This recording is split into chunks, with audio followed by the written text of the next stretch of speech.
آمنت بالله وملائكته وكتبه ورسله واليوم الآخر والقدر خيره وشره من الله. Да.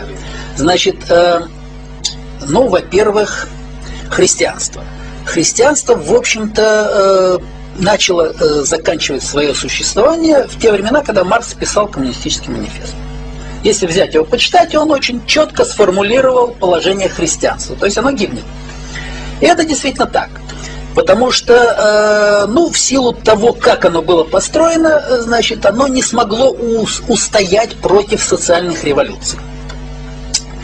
И его гибель началась где-то в середине XIX века, а где-то к началу XX века христианство практически прекратило существование свое как ведущая религия, которая могла бы, так сказать, действительно держать народ, которая могла бы двигать, что-то могла бы сделать, так сказать, с точки зрения религиозной. Вот, оно приспособилось, христианство очень удобно приспособилось под современный мир. Существуют их христианско-демократические партии, да, так же, как в Израиле существуют тоже, так сказать, партии, которые у власти стоят, вот, религиозная партия. То есть практически как религия, как некий духовный базис для людей, христианство умерло. А ислам, он был заложен в те времена, когда он закладывался, он был заложен именно как очень стойкое, очень жизнестойкое, крепкое учение, которое способно выдержать любые ситуации изменения в мире. Он строился по-другому, ислам. У него был живой, реальный руководитель, который, так сказать, получил пророчество, и в этом нет никаких сомнений. Если там с христианством есть разные проявы у самих христиан, есть вопросы по этому поводу, то в исламе все достаточно просто. Был пророк, получал пророчество, стал создавать свою общину религиозную, и на этой основе он построил новую общину, новое учение, причем оно оказалось достаточно устойчивым. Потому что, если почитать Коран, это видно. Видно просто из самого Корана, что, значит, учение строилось таким образом, чтобы оно выстояло в сложных ситуациях. Вот. И действительно так оно и произошло. Это учение ислам выстоял, сумел выстоять в сложных ситуациях. Но еще плюс у него было преимущество, что ислам зародился на Востоке. Вдали от Европы, от всех социальных революций, от технических революций, он был вдалеке. Он вдалеке зародился, вдалеке развивался, и, значит, он достаточно серьезно укрепился. А сегодня, то есть, в наши, так сказать, времена, да, последние, скажем, когда пришло время, так скажем, оголтелого атеизма, поскольку демократия – это оголтелый атеизм. Это не просто, так сказать, что-то такое вот. Демократия – это страшная вещь. Это атеизм, доведенный, так сказать, до высшей точки. До абсолюта, да.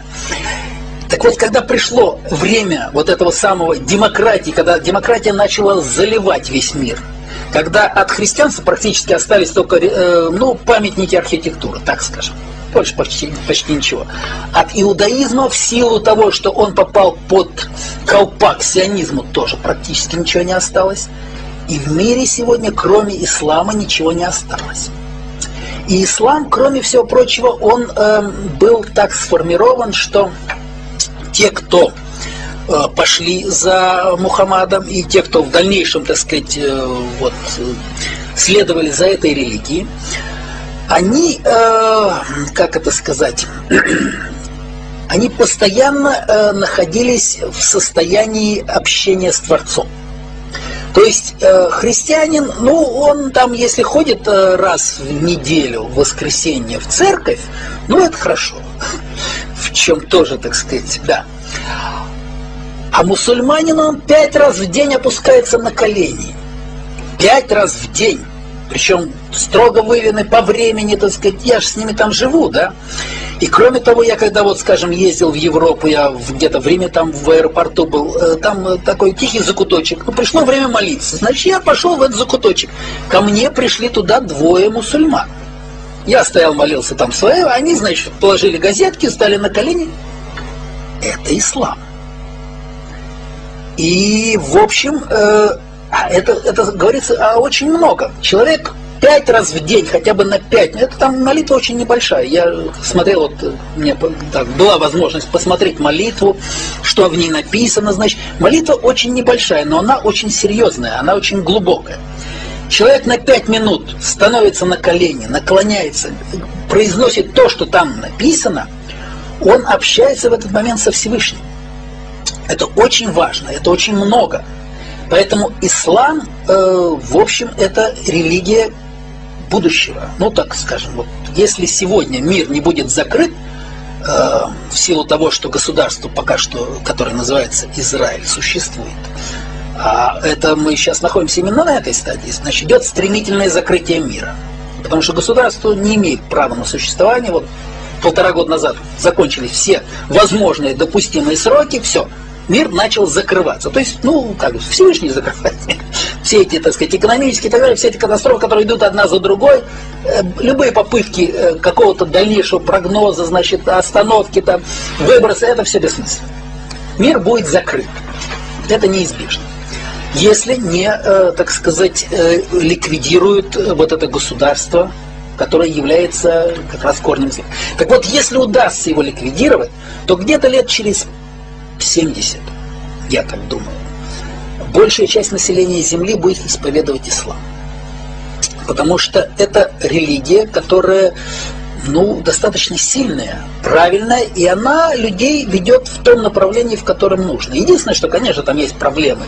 Шииты, сунниты, значит, у них друг с другом нестыковка идет по некоторым вопросам. Ну, это понятно, но это пока что я так надеюсь, что если удастся все-таки выйти на такой уровень, чтобы ликвидировать, так сказать, то, что у нас сегодня есть, вот корень зла, то тогда и уйдут все проблемы, которые есть между ними.